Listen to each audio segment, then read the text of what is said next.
মুখ্যমন্ত্রী সব থেকে বড় বিজেপির দালাল, এটা কি করে বোঝাবো আপনাদের? বাংলার মুখ্যমন্ত্রী সব থেকে বড় বিজেপির দালাল।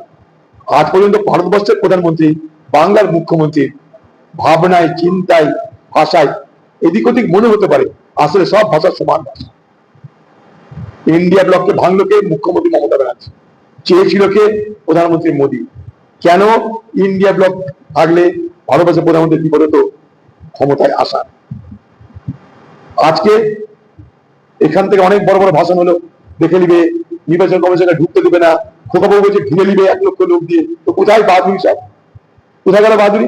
আর আমাদের বাহাদুরি প্রতিদিন আন্দোলন হচ্ছে। কালকে আমরা আন্দোলন করেছি সারা দেশ জুড়ে, রাহুল গান্ধীর নেতৃত্বে সারা দেশ জুড়ে কালকে আন্দোলন হচ্ছে, আবার হবে 18 তারিখ থেকে। রাহুল গান্ধী নিজে 17 তারিখ থেকে পদযাত্রা শুরু করেছেন বিহারের সাসারাম থেকে। রীতিমতো ভাগা বাজারা করে না, এই আমি দেখে নিবো, আবার মনিপুর দিকে পাঠিয়ে বলছে ঠিক আছে দিচ্ছি। এগুলো সব মানুষকে বিভ্রান্ত করার অস্ত্র।